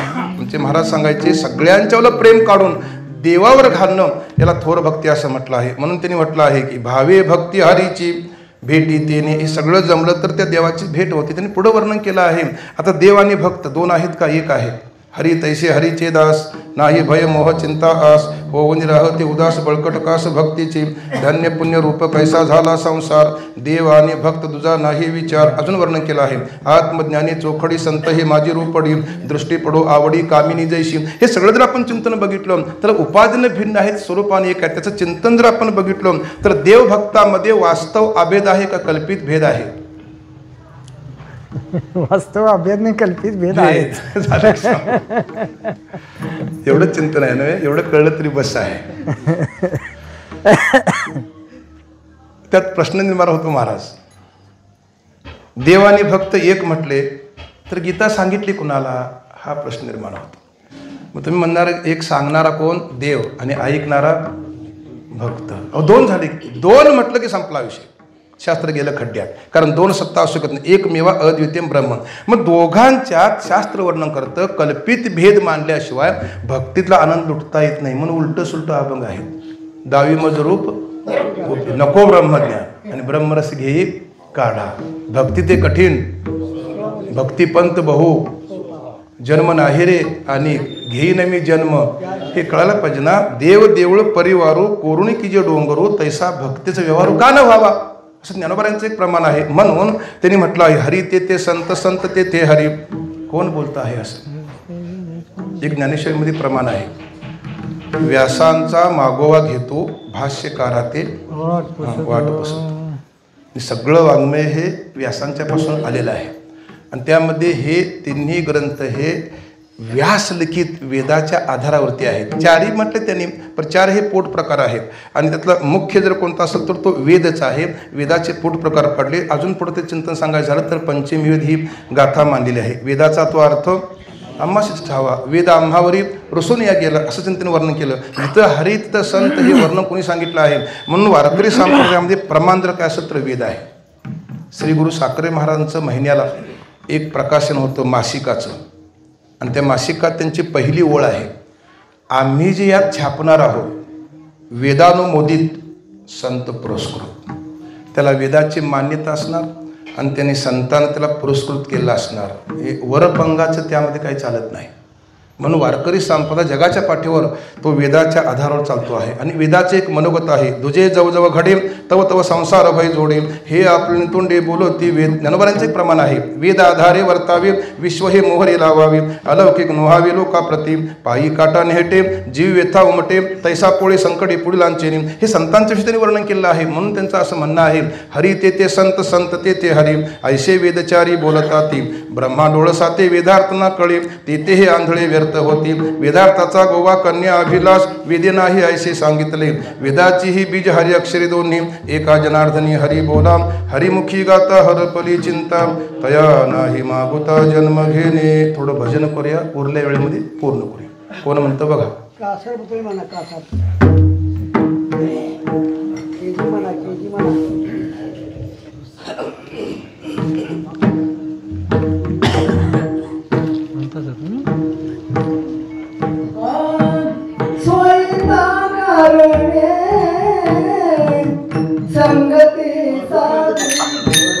बरोबर आहे की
अर्थ ना कळे तेथे हे आंधळे व्यर्थ होती. अभंगातलं पुढचं प्रमाण आहे. आता ब्रह्मा म्हणजे ब्रह्मदेव आहे. काही जर आपण शब्द बघितले तर अक्षर ब्रह्मयोगामध्ये एक श्लोक आलेला आहे, 8वा अध्याय. आ ब्रह्मभुवना लोका पुनरावर्ती नोर्जुन मामुपेतु कौंतेय पुनर्जन्म न विद्येते. त्याच्यावर चिंतन सांगितलं आहे. कैसे थोरिवेचे मान पाहे पा तो सृष्टी बीजाचा साठोपा पुनरावृत्तीच्या मापा शिगुजाहला. ज्ञानोबा असं वर्णन करतात, ब्रह्मदेव जरी असला तर त्याला परत पुनरावृत्ती आहे. पुनरावृत्ती आहे त्या अर्थी वेदार्थ न कळे. ब्रह्मामुपेतो कौंतेय पुनर्जन्म न विद्येते. माझ्या भक्ताला परत जन्म नाही. त्याला गुह्य ज्ञान कळलं आहे. आत्मस्वरूपाचं ज्ञान ज्याला प्राप्त आहे, म्हणजे जो स्वरूपानं अनुभवानं आपलं जीवन जगतो आहे, त्याला महात्मा असं म्हटलं. तया पुनरावृत्तीची वाट मोडली का, हेच विचारसागरामधलं अंतिम म्हणणं आहे. 4 गोष्टी जर आपण बघितल्या, अधिकारी, विषय, प्रयोजन आणि संबंध. त्यातलं प्रयोजन जर काय असेल तर सकल दुःखाची निवृत्ती आणि परमानंदाची प्राप्ती. म्हणजे प्राप्ताची प्राप्ती आहे का अप्राप्ताची प्राप्ती आहे? प्राप्ताची प्राप्ती. मग प्राप्त हा अनादिकालापासून आपल्याला अप्राप्त वाटू लागला. तुम्ही सगळी विचारसागर ऐकणारी मंडळी आहात. त्यात छोटं एक उदाहरण आहे.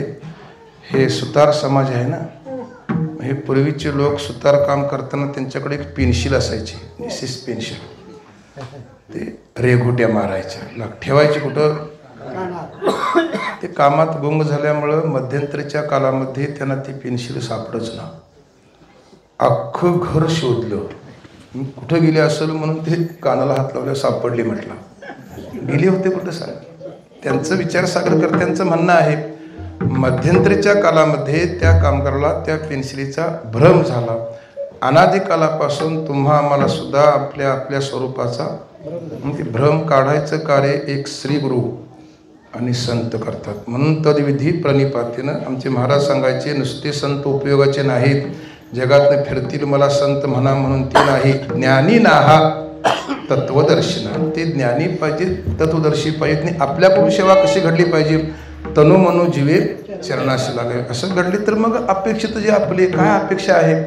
नाथ महाराजांचं भागवतामध्ये एक अर्ध प्रमाण आहे. कोणी असो, 4 वर्ण असो, 4 आश्रम असो, पुण्यवान असो, पापी असो, गरीब असो, श्रीमंत असो, पुरुष असो, स्त्री असो, सगळे धावतात आणि सगळ्यांच्या मनामध्ये एकच इच्छा आहे, सुख व्हावं का दुःख व्हावं. मज लागे दुःख व्हावे ऐसे कोणी भावी ना जीवे. म्हणजे मला दुःख प्राप्त व्हावं म्हणून कोणीही जीव प्रयत्न करत नाही. मग सगळ्यांची इच्छा सुखासाठी आहे. सुख हेच आपलं स्वरूप आहे हे कळण्यासाठीच तद्विधी प्रणिपातीने म्हटलं, स्वहिताकारणे संगती साधूची. म्हणून हे वेद सांगतो आहे. आता वेद कळला कुणाकुणाला? ब्रह्मदेवाला कळलेला नाही. मग आम्ही तर त्या ठिकाणी कसे आहोत? मगाशी मी एक ओवी सांगून गेलो भागवतामधली, मनुष्याची सहज विषयावरी वासना. वेदाचं म्हणणं आहे, वेदे न करता, वेदानं काही नाही सांगितलं असतं, तुम्ही या वाटण जाऊन सांगितलं, कोणी वेदानं सांगितलं आहे. आणि वेद बोलणारे कोणी असतं तर मार्ग दावणी गेले आधी दयानिधी संत ते. मग वेदाची एक प्रेरणा तुम्हाला आहे का आहे तर मनुष्याची सहज वासना विषयावरती आहे, देवावरती नाही. मग जोपर्यंत असा व्यवहार होत नाही तोपर्यंत ते हे आंधळे व्यर्थ होती. म्हणजे आम्ही त्या वेदांताच्या मताच्या विषयी आंधळेच आहोत. त्यांनी पुढं वर्णन केलं आहे, वेदार्थाचा गोवा कन्याभिलाष. आता गोवा या शब्दाचा अर्थ गुह्य असा आहे. या पदाविषयी बरंच चिंतन झालं आहे. मी अनेकांना या अभंगाविषयी थोड्या मोठ्यानं विचारलं, पण ते दोन्ही प्रमाण जमिनीला धरून हे मान्य केले आहे. वरल्या प्रमाणामध्ये काय आहे? ब्रह्मा डोळसाते आणि खाली काय आहे? म्हणजे वेदार्थाचा गोवा कन्या अभिलाष. हे दोन्हींचं जर आपण चिंतन बघितलं तर भागवताच्या 4थ्या अध्यायामध्ये हे चिंतन आलेलं आहे. काय आलेलं आहे? भगवंतावरच तो काम भगवंताला वश करायसाठी चाल करून गेला होता, त्याला ते साध्य झालं नाही. म्हणून त्यानं पुढं वर्णन करताना वर्णन केलं आहे, मज कामाचे निघाई ब्रह्मा कन्ये शिधा रोजाय पराशराधी झाले काय भोगिली पाहे दिवा दुर्गंधा विष्णू वृंदेच्या स्मशानी धरणे बैसे विषय ग्लानी अहिलेची कहाणी वेदी पुराणी वर्णिजे नारदो नायके माझी गोठी त्याशी झाले पुत्रसाठी माझी साहोशके काठी ऐसा बळी असृष्टी असेना. कोण वर्णन करतो? तो काम सांगतो आहे. यादीच काढली आहे त्यांनी महाराज. म्हणून ब्रह्मदेवाचे एक चरित्र भागवतामध्ये आहे. त्याला एक कन्या होती जिच्या गळ्यामध्ये विणा आहे आणि ती बसली आहे कशावर? आणि तो प्रसंग आहे विवाहामधला. आता विवाह म्हटलं की सगळ्यांना माहिती आहे. वधू शृंगार, लेणं, अलंकार लिहूनच होते. ब्रह्मा कन्येशी धरू जाय. कधी अंतःकरणामध्ये काम जागा होईल. भडक चित्र बघतात ना लोक, हे त्याचे परिणाम हे आहेत. सगळ्यांचंच काय चारित्र्य सारखं असलं मी सांगू शकत नाही, पर अजून तरी मी कुणाचा माझ्याकडे बोट करून घेतलेलं नाही. शरद, कशासाठी परमार्थ काय पोट भरायसाठी करायचा आहे? ज्याचं स्वच्छ चारित्र्याला बोलायची काय भीती आहे महाराज? पराशरादी झाले काय भोगिली पाही दिवा दुर्गंधा. ते चरित्र आहे पराशर मुनींचं. सामान्य होते काय पराशर मुनी? ते नावेतून प्रवास करत होते. नाव चालणारी मुलगी होती. त्या मुलगीला भरले. ती मुलगी म्हटली, तुम्ही ऋषी आहात ना? अहो दिवस आहे ना. तपस सामर्थ्यानं दिवसाची रात्र केली, पर काम जिंकता नाही आला. वेदार्थ न कळे आणि कन्या अभिलाष. नाही सांगितले वेदामध्ये असं. वेदे नाही असे सांगितले. अनेकांची फजिती आहे महाराज त्यामध्ये. विष्णू वृंदेच्या स्मशानी धरणे बैसे विषय ग्लानी अहिलेची कहाणी विधी पुराणी वर्णीची. नारदो नायके माझी गोटी त्याशी झाले पुत्रसाठी. आमच्याकडे फक्त 5 मिनिटं विना असतो. आम्ही लोकांना सांगतो 7 दिवस नियोजन करा, तासभर पारा घ्या विण्याचा. बुवा किती घेतो सांगा ना? 5 मिनिटं महाराज लोकांना सांगतो आम्ही. अखंड भजन्या. एक भागवतामध्ये असं प्रमाण आलेलं आहे. एका राजानं कायदा केला होता कृतयुगामध्ये. माझ्या राज्यामध्ये देवाचं नाव कोणी घ्यायचं नाही. हिरण्यकश्यपू. त्या राज्यात जर नारद गेला आणि त्यानं कीर्तन चालू केलं तर तो हिरण्यकश्यपू पुढच्या कडला बसायचा नारदाचं कीर्तन ऐकायला. केवढं भाग्य आहे. पर कबीर महाराज म्हणतात, नारद की तो भई नारदी आवरत मागे दान. ते सोंगी भजनात एक सोंग काढतात बघा. भूत लागले नारदाला. कुणाचा प्रताप आहे? वेदे नाही ऐसे सांगितले. प्रमाण वेद आहे. कशाच्या आधारे बोलता? वेदाच्या आधारे बोलतो म्हणून ठाम सांगता आलं पाहिजे महाराज. एवढी वारकरी संप्रदाय पर ताकद आम्ही गमावून बसलो आहोत ना. नाही गमावायचं महाराज. कुठंही आपलं चारित्र्य घाण ठेवायचं नाही. वेद ते काय सांगण्याची गोष्ट आहे काय? ते अनुभवाची गोष्ट आहे. आणि मला तरी असं वाटतं आहे की भारतीय संस्कृती जगात श्रेष्ठ आहे. आज ते आमचं पोरगं एक इंग्लंडला गेलं, लंडनला राहते ते लंडनला. तर मी जाताना सांगितलं होतं तू जाऊ नकोस, वारकरी संप्रदाय आपला आहे. नाही म्हटलं, तिकडं सगळं चांगलं आहे, तुला जेवण मिळणार नाही म्हटलं. चांगलं ते कसं मिळत नाही बघतो म्हटलं. तरीसुद्धा ते विमानातून जाताना मी 2 भांडी 10 किलो तांदूळ दिलं होतं. हे कशाला म्हटलं. तिथे गेल्यावर म्हणतो हे दिलं हे बरं झालं. 2 डिग्री सेल्सिअस तापमान आहे. सगळे लोक उठल्यापासून यामध्ये आणि यामध्ये. ते काय भारतीय संस्कृती आहे होय. भरतखंडे नरदेह प्राप्ती हे तो परम भाग्याची संपत्ती. भारत देशात मानवदेह प्राप्त होणं दुसरं कुठलंही भाग्य नाही. ही पाश्चात्य संस्कृती असं आम्ही सांगू शकत नाही ना. पण ते लोक आता आमच्या पुढं चालले आमची भगवद्गीता घेऊन. भगवद्गीता तिकडं भडाभड कुठं म्हणे कंपल्सरी परीक्षात केली आहे. भगवद्गीता शाळेमध्ये कंपल्सरी विषय आहे शाळेत भगवद्गीता. आपल्याकडे काय आहे? आपल्याकडे ज्वानी आम्ही आणि तिथंच आहे महाराज. अजून पुढं जायला आपल्याला तयार नाही. मी ते परवा ते तासगावमध्ये गाव होतं आरवडे म्हणून, तर कीर्तन होतं. त्या आरवडे गावामध्ये 10 एकरामध्ये हरिकृष्णाचं मंदिर आहे. सगळं मंदिर फिरून बघितलं, कुठं कसपाट दिसलं नाही महाराज तिथं. एवढी स्वच्छता. आणि ते कीर्तन चालू त्यांची लहान मुलं आली लुंग्या लावून, ती नाकापर्यंत गंध ओढून, डबल माळा घालून. अहो भडाभड भगवद्गीता ती लहान मुलं म्हणायची.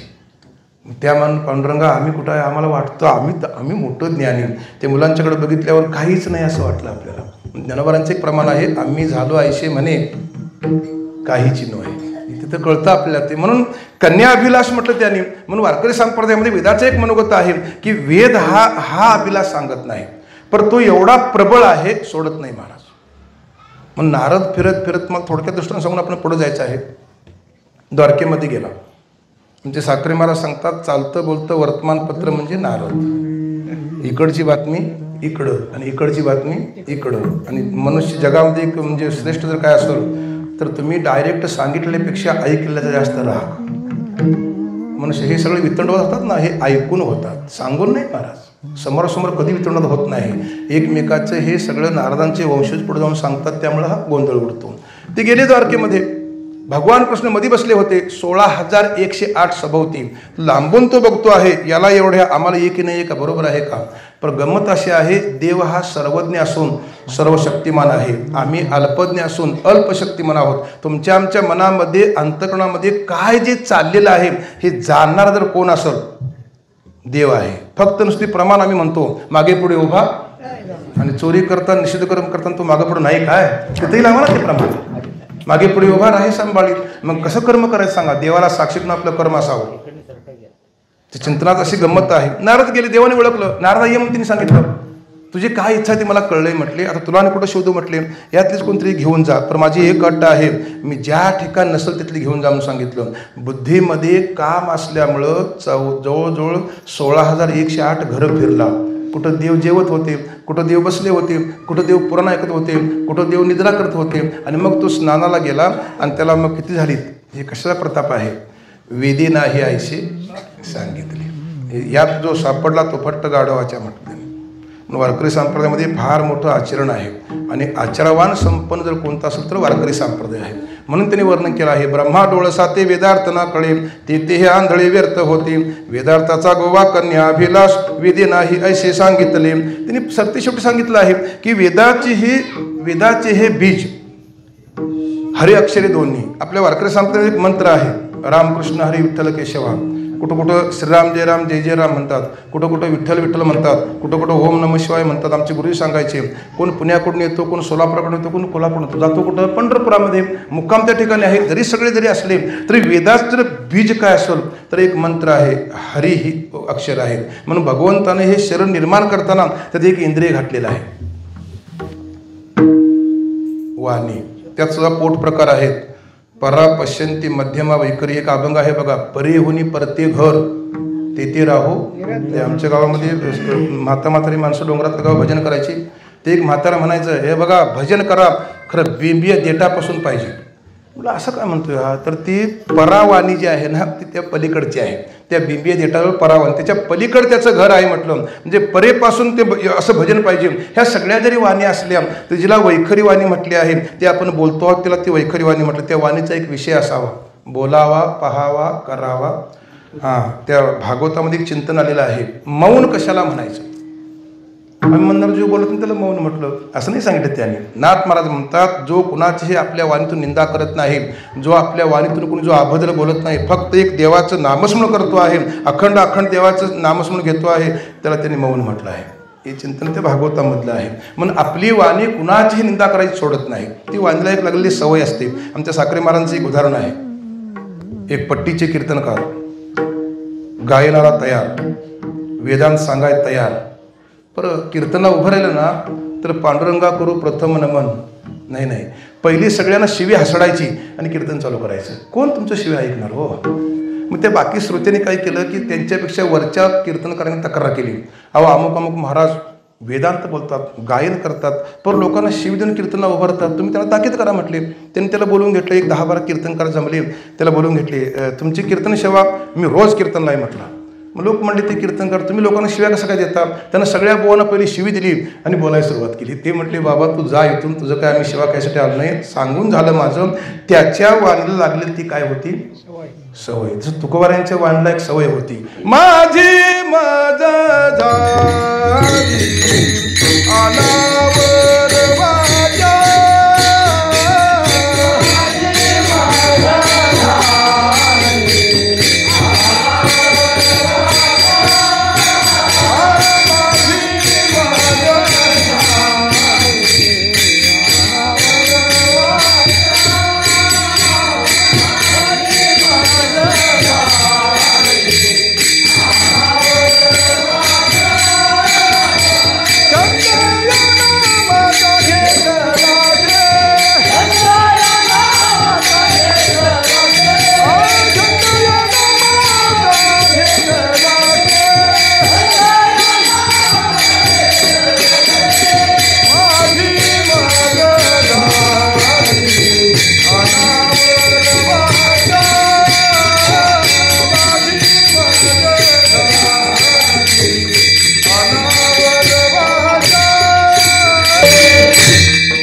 गौण शब्द यामध्ये आहे. माझी मज झाली अनावर वाचा. कशासाठी? भगवत नामासाठी अनावर वाचा, म्हणजे छंद या नामाचा घेतला असेल. भरपूर चरित्र यामध्ये आहेत. आज जर तुम्ही आम्ही महाद्वारामध्ये गेलो तर नामदेव पैरीच्या डाव्या बाजूला एक समाधी आहे, चोखोबा. चोखोबांचं एक चरित्र आहे. चोखोबा त्यांचे वंशज मंगळवेढ्याला गेले होते. काहीतरी बांधकाम होतं, त्या बांधकामाचं नाव कुस असं आहे. त्या चरित्राचा उल्लेख आहे. आणि ते बांधकाम कोसळलं. त्याखाली बरेच गाडले गेले त्यांचे वंशज. देव म्हटले, नामदेवराय, ज्ञानोबाराय, चोखोबा आहे, गौरोबा समकालीन संत. नंतर नाथ महाराज, नंतर तुकाराम महाराज, नंतर निळोबाराय, अशी संतांची एक परंपरा आहे. जा त्या मंगळवेढ्यामध्ये माझ्या चोखोबांची अस्थी घेऊन ये, मला समाधी बांधायची आहे. देवा, एकटा चोखोबा असतं तर अस्थी आणली असते, नाही. असे शेकडो चोखोबा त्याखाली गाडले गेले. कशा अस्थी ओळखायच्या? ज्या अस्थी म्हणजे हाडं तू कानाला लाव, जे माझ्या चोखोबाचे असतील ती विठ्ठल विठ्ठल म्हणतील. अनावर वाचेचं फल आहे ते. आणि मग ते नामदेवराय गेले, त्या अस्थी गोळा केल्या तर त्या विठ्ठल विठ्ठल म्हणायच्या. त्या पंढरपुराहून त्या समाजाचे संस्थापक भगवान परमात्मा आहेत, ज्यांच्या पत्नींचं बाळंतपण चोखोबांच्या देवानं केलेलं आहे. कारण चोखोबा पायीवरला चालले होते, त्यांची मंडळी दिसामध्ये होती. तुम्ही चाललात पंढरपूरला तर तुमच्या वाटेवरती बहिणीचं घर आहे, तिला थोडा निरोप सांगून जा. त्यांनी पताक खांद्यावर मारलं, ते चाली वारला, ते घर कधी येऊन गेले हे माहिती का? आम्ही आहे होय, आमच्या दिंडीत रोज जेवाय बसले की फोन लावलाच घरी. मी म्हटलं जेवून लावा की. नाही, ते महाराज रोजची सवय आहे नाही जे सोबत जेवायची. यातले चोखोबा नव्हते महाराज. त्यांच्या बहिणीचं रूप घेऊन त्यांचं बाळंतपण केलं. आलेत चोखोबा, तुझा निरोप विसरलो. ते म्हटले, हे काय, तुम्ही या दारानं आलात, तुमची बहीण त्या दारानं निघून गेली. हंबरडा फोडला. देवा, माझ्यासाठी तुम्ही एवढं नीच काम केलं, त्याचं नाव भक्त आहे. आम्ही म्हणतोय 1000 वेळा देवाला नवसं केली, अजून काय आमचं काम केलेलं? काम सांगणारा भक्त देवाला नको आहे, त्याला सकाम म्हटलं. निष्काम भक्त देवाला आवडतो. भक्त समागमे सर्व भावे हरी. सांगून कोण? धनांदे, भार्यांदे, पुत्रांदे, रोज म्हणशीला पर सर्व कामे करी न सांगता करी सर्व काम, असं ते एक प्रमाण आहे. तो निष्काम भक्त हा देवाला प्रिय असतो.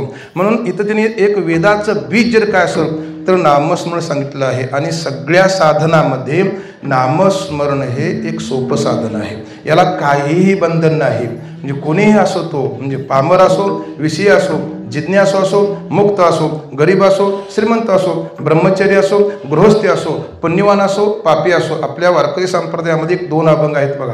आज्या मेळा पाप राशी आणि नाम जपिले वाल्मिकांनी. वाल्याचा वाल्मिक झाला. साधन काय? नामस्मरण. आणि अजय मेळाचं चरित्र तुम्हाला थोडक्यात सांगून आपण जय विठ्ठल करूया. कारण मद भागवतामध्ये हे चरित्र आहे. अजय मेळा हा ब्राह्मण होता. त्याच्या गळ्यामध्ये यज्ञोपवीत होतं. त्याचा विवाह झाला होता. त्याला संतती होती. त्याची पूर्वीची पत्नी ही पतिव्रता होती. तो रोज देवपूजा करायचा आणि जाऊन अरण्यातून फुलं घेऊन यायचा. एक दिवस तो फुलं आणायला गेल्यानंतर त्यानं आपली फुलं आणलेली वाट चुकवली आणि वेश्यांच्या आड्यावरून आला. वेश्यांचं दिवसा पशुतिवार त्यानं डोळ्यानं बघितलं आणि ते काय केलं आणि ते चित्तातून ते जाईना. त्यानं अनेकांना सांगून बघितलं, हे बाबा बरोबर नाही. म्हटलं, तू ब्राह्मण आहेस, तू पवित्र आहेस, तुझ्या गळ्यामध्ये यज्ञोपवीत आहे, तुझी पत्नी पतिव्रता आहे, तुला पूर्वी संतान आहे, सगळं सांगून बघितलं, नाही त्याने ऐकलं. शेवटी त्या वेश्येशी तो रत झाला आणि वेश्येपासून त्याला 10 मुलं झाली. 9वावं त्यांचं प्रेम नव्हतं, 10व्यावर प्रेम होतं. ती घेऊन बसली होती 10व्याला आणि हा कुठेतरी अरण्यामध्ये गेला होता. तिथून एक दिंडी चालली होती. हो साधू मुनी, माझं एक ऐका. ती वेश्या म्हणते, मला 10 मुलं आहेत, 9वावं काय माझं प्रेम नाही, पण या 10व्यावरती प्रेम आहे. याचं नामकरण काय करावं? ते आता संत साधू चालले होते. त्यांनी सांगितलं, नारायण नाव ठेवा. मग दोघंही नारायण नारायण नारायण नारायण नारायण म्हणत देह पडला आणि त्याला न्यायासाठी 2 आले होते. एक यमदूत आणि विष्णुदूत. यमदूत म्हणतात, हो तुम्ही कशाला आलाय? अहो आमचं गिऱ्हाईक आहे, हा पापी आहे, याची पत्नी पूर्वीची आहे, याला संतती आहे, हा ब्राह्मण आहे, याच्या गळ्यामध्ये यज्ञोपवीत आहे, हा वेश्येशी रक्त झाला, याला वेश्येपासून 10 मुलं झाली, हा पापी आहे. ते विष्णुदूत म्हटले, सगळं जरी खरं असलं तरी आम्हाला एक विष्णूची ताकीद आहे. जो कोणी मृत्यूलोकात माझं नाव घेतो आहे त्याला कुठं घेऊन याचं? अजा मेळा पाप राशी नामे नेले. एवढं नामाचं सामर्थ्य आहे. नामाला वेदाची मान्यता आहे. नाम जप यज्ञ परम बाधून शकेश नारादी कर्म नामे पावन धर्म नाम परब्रह्म वेदार्थे. अजून त्यांनी वर्णन केलं, कामामध्ये काम काही म्हणा राम राम जाईल भवश्रम सुख होईल दुःखाचे. अजून वर्णन केलं, राम म्हणता चाले यज्ञ पाऊला पावले. अजून वर्णन केलं, सकळाशी येथे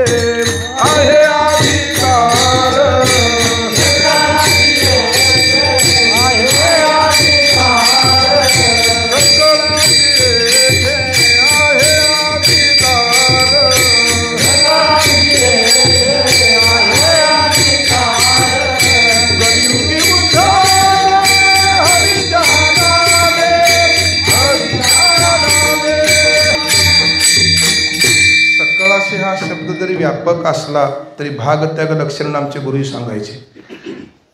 तुम्ही एस.टी. चालवता नव्हे, सगळे पॅसेंजर उठली ड्रायव्हरकडे गेले आणि टिरिंग धरलं. ड्रायव्हर म्हणजे काय करता, सकाळाशी येते तिथं नवा. तो आचार्य जेवण करतो म्हणूदा, सगळेजण गेले मिठाच्या पिशव्या घेऊन. ते म्हणतो काय करता, काय नाही, सकाळाशी येते तिथं. ते आता कलियुगात हे सकाळाशी येते म्हणून सगळे झाल्यात भांब्याहून फिरायला.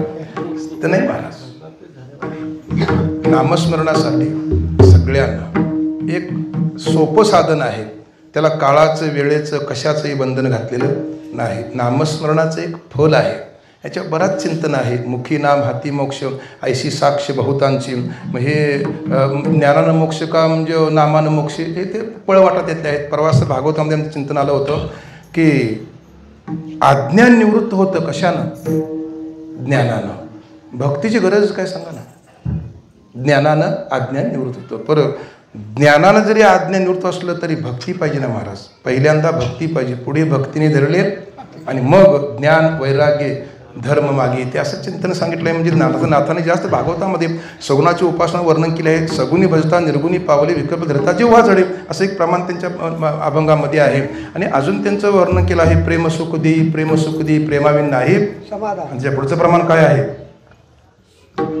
न काविन मोती जेवी भ्रतारोपय केला तैसा ज्ञानी झाला प्रेमाविन. त्याच्या पाठीमाग काय लिहिले, एवढं कठीण बोललीत तिने. ते रांडीवेने जेवो शृंगारोपय केला तैसा ज्ञानी झाला प्रेमाविन. म्हणून प्रेम सुख दे प्रेमाविन नाही समाधान.